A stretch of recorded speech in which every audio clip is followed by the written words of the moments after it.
নমস্কার বন্ধুরা, crochet with ইলোরায় আমি ইলোরা আজকে হাজির হয়েছি একটা নতুন ভিডিও নিয়ে। আজকে আমরা শিখব এই সুন্দর বউগুলো। আপনি চাইলে এই বউগুলো এই ধরনের এলিগেটর ক্লিপ বা টিকটক ক্লিপে ইউজ করতে পারেন, আর নইলে অ্যাজ এ কি রিংও ইউজ করতে পারেন। দেখুন, কিন্তু নর্মালি আমরা যে বউগুলো বানাই সেটা এরকম দেখতে হয়। আমাদেরকে টোটাল 63খানা চেন করতে হবে। প্রথমে স্লিপ নট করতে হবে, তারপরে 63খানা চেন করতে হবে। তো আমি একটু ডিভিশনটা দেখিয়ে নিই। আমাকে এই যে এই 6টা চেনে কাজ করতে হবে, তারপরে এই পরবর্তী 6টা চেনে স্লিপ নট, মাঝে 16টা চেনে কাজ করতে হবে, আবার 6টা চেনে স্লিপ নট, আবার 16টা চেনে কাজ করব, আবার 6টা চেনে স্লিপ নট, এবং আবার শেষে 6টা চেনে আবার কাজ করব। কেমন? এইভাবেই বোটা তৈরি হবে। তো এই 63টা চেনের যে বোটা থাকবে সেগুলো নর্মালি এই ধরনের ছোটো ছোটো বো হবে। এবার সম্পূর্ণ নির্ভর করছে আপনার উপর। আপনি যদি চান আপনি আরও বড় বো বানাতে চান, তাহলে আপনি জাস্ট এই যে রেশিওটা আছে এই রেশিওটাকে কমিয়ে বা বাড়িয়ে নেবেন।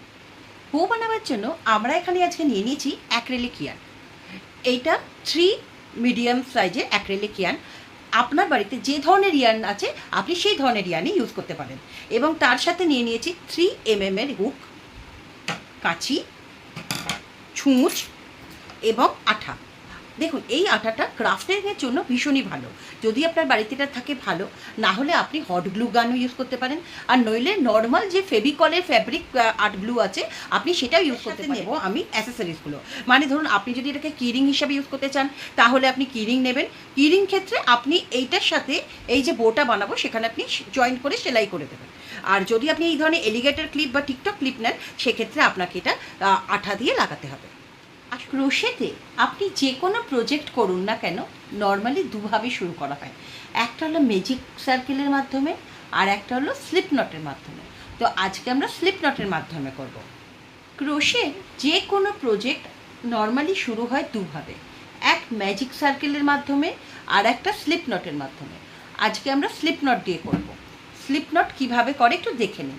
এই যে দুটো আঙুল নিলাম, নিয়ে এই উলের খোলা অংশটাকে নিচের দিকে রেখে একটা সার্কেল তৈরি করলাম, করে এখানে একটা ক্রস হলো। এই ক্রসটাকে আমি চেপে ধরলাম, ধরে আমি এই এই দুটো আঙুল দিয়ে এই ক্রসে এই সার্কেলের ভেতর দিয়ে গিয়ে এই উলটাকে নিয়ে এসে এখানে একটা ফাঁস মেরে দিলাম।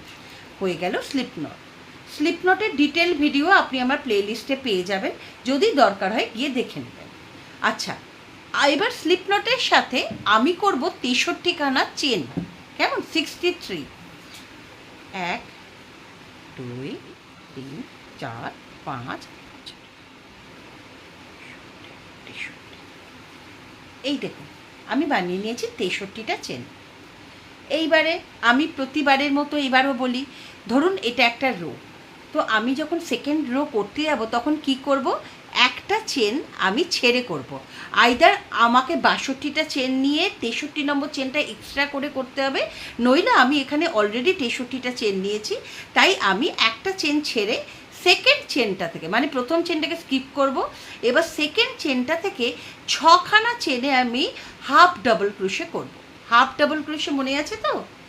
ইয়ার্ন ওভার করে আমি এই হুক ঢুকিয়ে দিলাম, দিয়ে পুল থ্রু করে টেনে নিয়ে এলাম, 3টে লুপ হলো, আবার ইয়ার্ন ওভার করে 3টে লুপকেই ভেতর দিয়ে ক্রস করিয়ে দিলাম।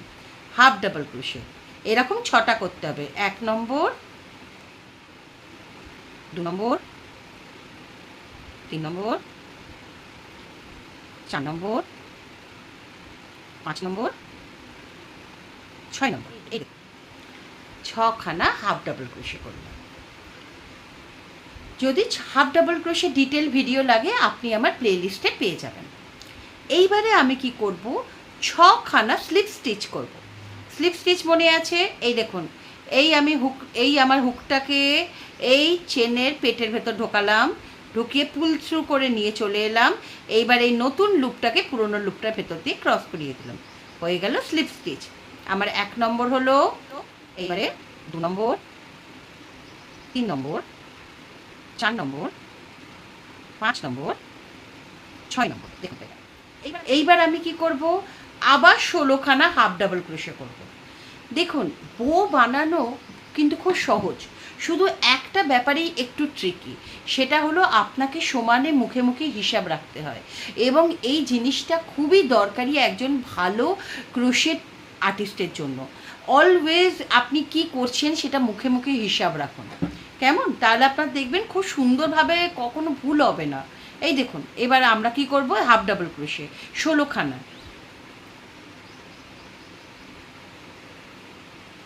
1 16, এই দেখুন 16খানা হাফ ডাবল ক্রোশে করলাম। এইবার আমি কি করব, আবার 6খানা স্লিপ স্টিচ করব। 1 6 হয়ে গেল। এইবার আমি কি করব, আবার 16টা করব হাফ ডাবল ক্রোশে। 1 16, দেখুন। এইবার আমি কি করব, আবার 6খানা স্লিপ স্টিচ করব। 1 2 6, এইবারে বাকি যে 6টা চেন আছে এই 6টাতে আমি আবার হাফ ডাবল ক্রোশে করব।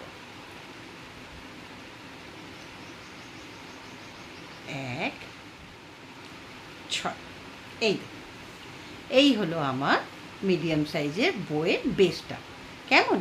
এইবার আমাকে কি করতে হবে, আমাকে এই হাফ ডাবল ক্রোশের উপর হাফ ডাবল ক্রোশে করতে হবে, স্লিপ স্টিচের ওপর স্লিপ স্টিচ করতে হবে, আবার হাফ ডাবল ক্রোশের উপর হাফ ডাবল ক্রোশে, আবার স্লিপ স্টিচের ওপর স্লিপ স্টিচ, আবার হাফ ডাবল ক্রোশের উপর হাফ ডাবল ক্রোশে, আবার স্লিপ স্টিচের ওপর স্লিপ স্টিচ, আবার হাফ ডাবল ক্রোশের উপর হাফ ডাবল ক্রোশে।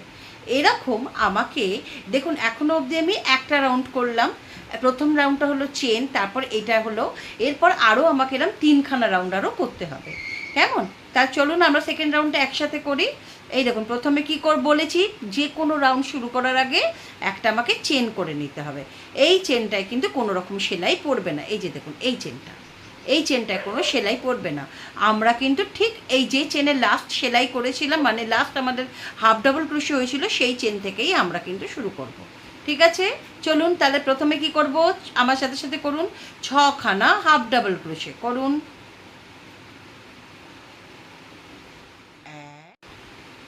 দেখুন, এই আমাদের একটা গোটা রো হয়ে গেল। কেমন? এবার আমাদের কি করতে হবে, এই যেখানে যেখানে হাফ ডাবল ক্রোশে আছে সেইখানে হাফ ডাবল ক্রোশের পর হাফ ডাবল ক্রোশে করব, যেখানে স্লিপ স্টিচ আছে সেখানে স্লিপ স্টিচ করব। এইভাবেই এই পুরো প্রসিডিওরটা হবে। ঠিক আছে, তো চলুন নেক্সট রোটা আমরা একসাথে করি। আচ্ছা, এখানে আমি আর একটা কথা বলতে চাই, এরপরে যে আমরা হাফ ডাবল ক্রোশে করব সেইটা, দাঁড়ান এটাকে খুলে নিই, তাহলে আপনাকে সুবিধা হবে দেখাতে।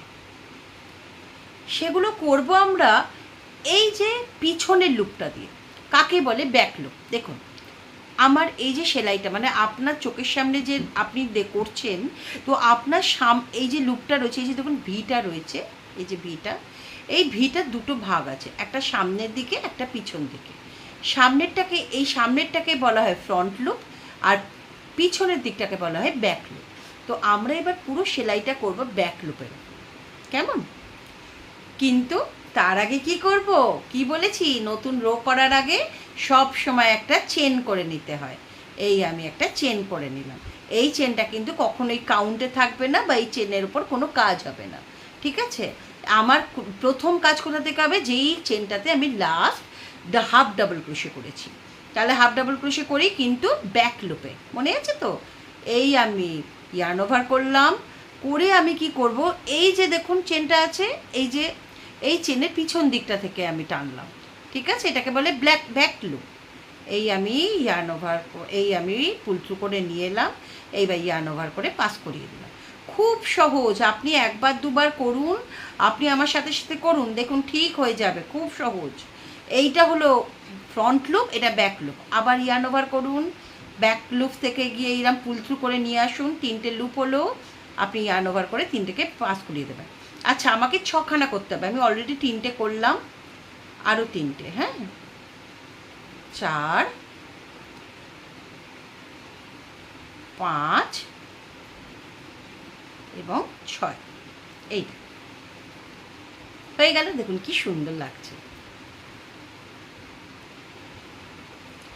এইবার আমি কি করব, 6খানা হাফ ডাবল ক্রোশে করলাম।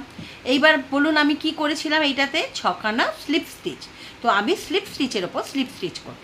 আচ্ছা, এই জায়গাটা না একটু একটু শক্ত, তার কারণ হলো স্লিপ স্টিচের যে সেলাইগুলো থাকে ওগুলো এমনিতে একটু বোঝা বোঝা থাকে।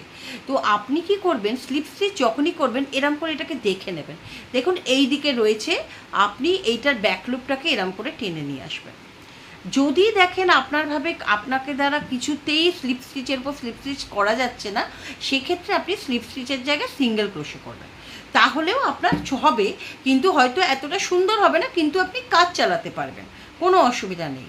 ঠিক আছে, তো আমি স্লিপ স্টিচ দিয়েই দেখাচ্ছি। যেখানে অসুবিধা হবে স্লিপ স্টিচ করতে সেখানে সিঙ্গেল ক্রোশে করে নেবেন। আসুন দেখুন দেখুন কীভাবে করছি। 6খানা স্লিপ স্টিচ আমি এই যে দেখুন সেলাইটার ব্যাক লুপটাকে টেনে নিয়ে এলাম, এইভাবে নিয়ে এসে আমি কি করব, ফুল থ্রু করে নিয়ে গেলাম, নিয়ে নতুন লুপ করলাম। নতুন লুপটাকে আমি নতুন লুপটাকে কি করব, পুরনো লুপের ভেতর দিয়ে ক্রস করিয়ে দেবো, হয়ে গেল। আবার করুন, আমার সাথে সাথে করুন একদম। এই যে একটা হলো দেখুন, 2 3 4 5 6 এই সব কটা করতে হবে। এই আমি এখান থেকে নিয়ে এলাম, নিয়ে এসে আমি এই রাখলাম, আমি এই বার করে দিলাম দুটো লুপ, নতুন লুপটা পুরনো লুপের ভেতর দিয়ে। আবার কি করব, আবার আপনার সাথে করুন। এই আপনি এখান থেকে এই যে নিয়ে এলাম, নিয়ে এসে আমি ইয়ার্ন ওভার করে লুপ ক্রিয়েট করলাম, নতুন লুপটাকে পুরনো লুপের ভেতর দিয়ে ক্রস করিয়ে দিলাম। ঠিক আছে, যদি অসুবিধা হয় একটু হালকা হাতে করবেন, বেশি টেনশন মানে এই যে টানটা বেশি রাখবেন না, তাহলেই দেখবেন হয়ে যাবে, কোনো অসুবিধা নেই। কেমন, একটু ধরে ধরে করুন না, দেখবেন হয়ে যাবে, ঠিক কোনো অসুবিধা নেই। এই ইয়ার্ন ওভার করে আমি নতুন লুপ ক্রিয়েট করলাম, নতুন লুপটাকে পুরনো লুপের ভেতর দিয়ে ক্রস করিয়ে দিলাম। আচ্ছা, আমার কটা হলো, 4টে, আরও একটা করব, আরও দুটো করব। হ্যাঁ, আমি আমি নিয়ে এলাম, আমার সাথে সাথে করুন, কোথাও অসুবিধা হলে আমাকে বলবেন, আমাকে কমেন্ট করে জানাবেন, আমি নিশ্চয়ই সাহায্য করব। আর যদি দেখেন একান্তই হচ্ছে না স্লিপ স্টিচটা, তাহলে আপনি কি করবেন, আপনি ওখানে সিঙ্গেল ক্রোশে করে দেবেন। কেমন, এই গেল নতুনটা পুরনো, হয়ে গেল 6খানা। এই দেখুন কত সুন্দর দেখতে হয়েছে। ঠিক, এইবার আমি কি করব বলুন, আবার 16খানা হাফ ডাবল ক্রোশে, কিন্তু ব্যাক লুপে। ইয়েস, ঠিক বলেছেন। চলুন, প্রথমে ইয়ার্ন ওভার করলাম, করে ব্যাক লুপ থেকে নিয়ে এলাম, এই টেনে নিয়ে এলাম, এইবারে এইরকম করুন 16। এই দেখুন হলো। এইবার আমরা কি করব, আবার 16খানা স্লিপ স্টিচ করব। এই যে দেখুন স্লিপ স্টিচ রয়েছে, স্লিপ স্টিচের ওপর স্লিপ স্টিচ করব। স্লিপ স্টিচ কীভাবে বলেছি, এই দিক থেকে নিয়ে আসবেন ব্যাক লুপে, নিয়ে এসে 6খানা স্লিপ স্টিচ করব। 1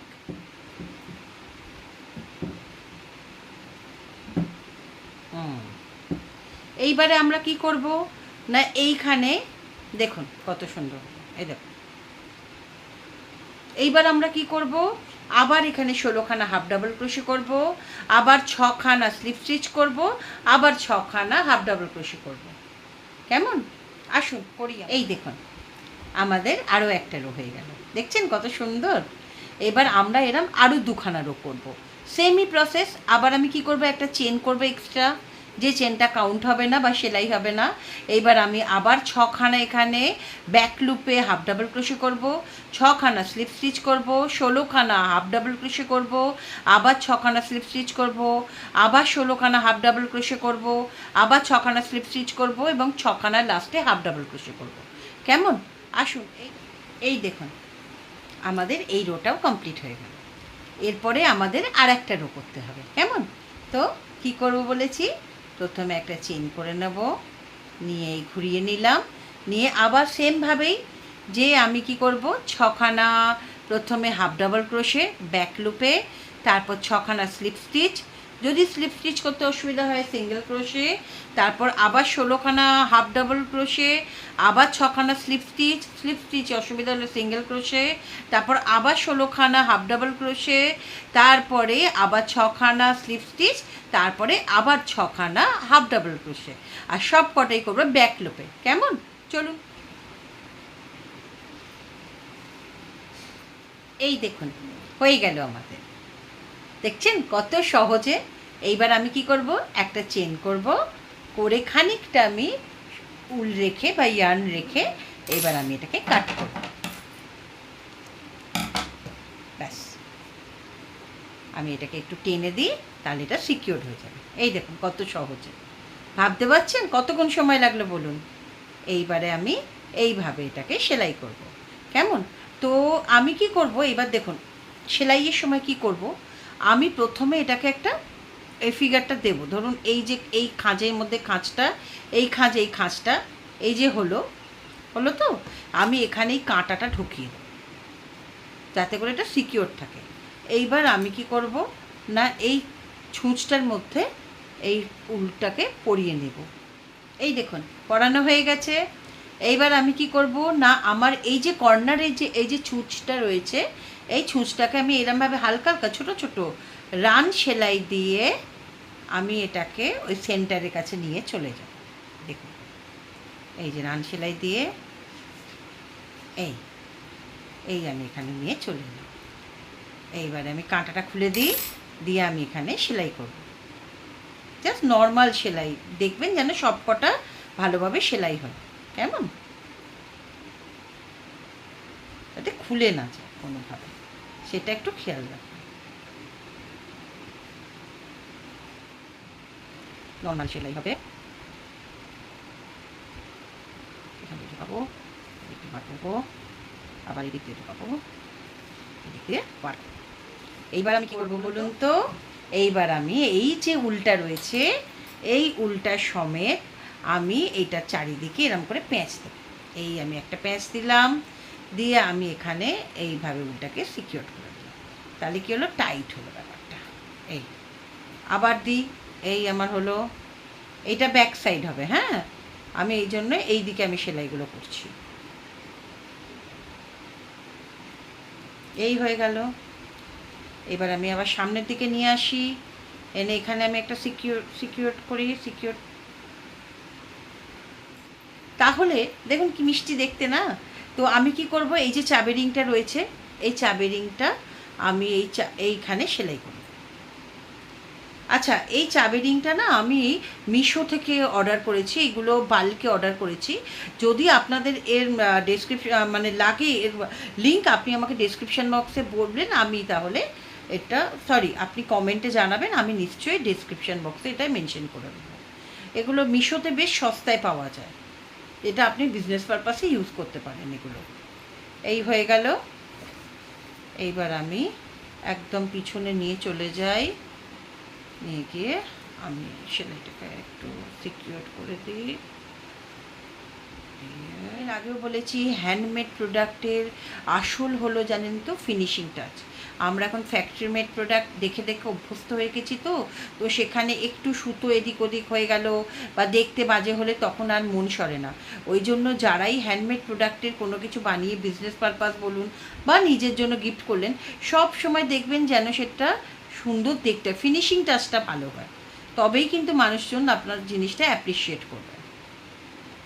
এইবার আমি কি করব, আমি এই দিকের এই যে যেখান থেকে শুরু করেছিলাম স্লিপ নটটা, আমি এইখানটাও আমি সেলাই করে দিচ্ছি।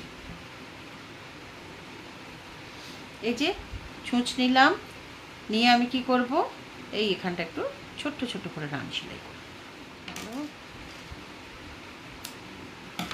এবার আমি এই কাটিংটা ভেতরে